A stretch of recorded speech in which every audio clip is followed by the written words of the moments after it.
Hello everyone, I'm Mr. Furlong, and today we're talking speciation.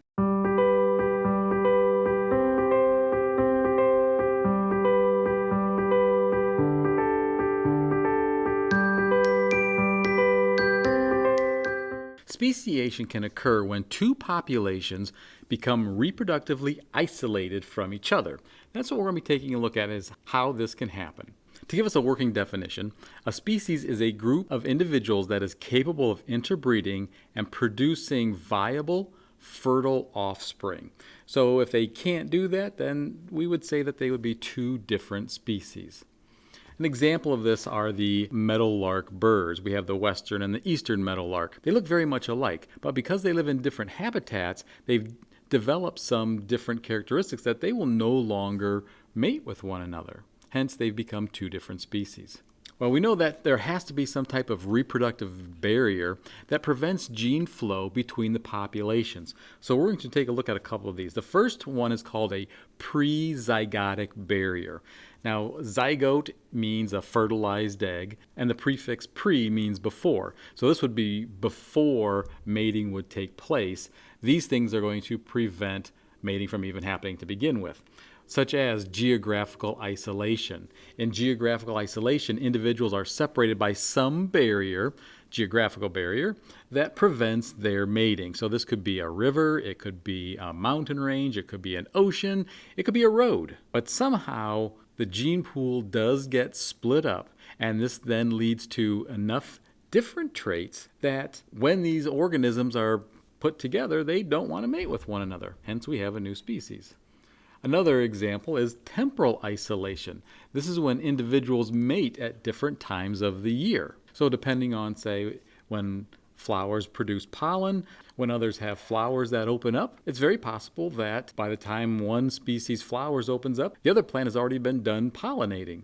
And so because of this, the pollen would never fertilize the eggs, hence they are being separated from one another and would then be two different species. Another example is behavioral isolation. This is when individuals don't mate due to their behaviors. So many times in birds, they like to sing a particular song, and the females listen to the male singing. If the female likes what the male is singing, she will mate with him. If the female doesn't like what the male is singing, then she's not going to mate with him. And if the male is singing a totally wrong tune, there's no way that she's going to mate with him. There's also mechanical isolation. These are structural differences that prevent mating between individuals. Here we see two snails. One snail shell is clockwise, the other one is counterclockwise. Because of this, where their reproductive organs are, they would never be able to mate with one another. It's impossible. Hence, two different species. The other is a post-zygotic barrier. So this would be after mating. Post-zygotic barriers prevents a zygote from developing into a viable offspring. So here we see a really good example of this, where a horse and a donkey produce a mule.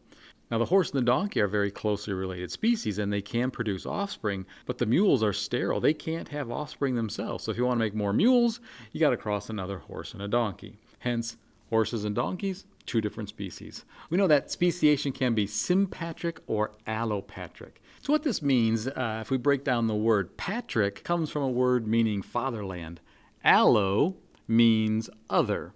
So this is speciation that occurs in different habitats. So an example of this would be geographical isolation. Here in this example on the left, we can see that there are some butterflies that are separated by a barrier, and they develop different characteristics. Sympatric, which would sim means same, or so the same fatherlands in the same area, is speciation that does occur in the same habitat, but maybe this is going to be more temporal isolation or behavioral isolation. Either way, there's been some type of isolation in the gene pool that has led to new species. Well, how fast does speciation take place? Well, there's two basic thoughts here. One is gradualism. Gradualism is, as the name implies, that speciation is a slow process and can take thousands to maybe even millions of years to occur. Versus punctuated equilibrium, that says that evolution actually takes place very rapidly, followed by very little change. And then all of a sudden, there's another rapid change. Why would speciation happen fast or slow in this case? Well, in either case, we can see examples of divergent evolution. This is when new species emerge from a common ancestor due to changing habitats. That is often the case of speciation taking place, is that habitats change. Whether that happens really fast, sometimes it happens really slow, depends on the habitat. So for instance, we see that the modern elephant and the woolly mammoth had a common ancestor in the past, probably something that looked a lot like an elephant. But the habitat changes, ice age is gone, and so is the woolly mammoth. So there's a little something about speciation, and I'll see you in class.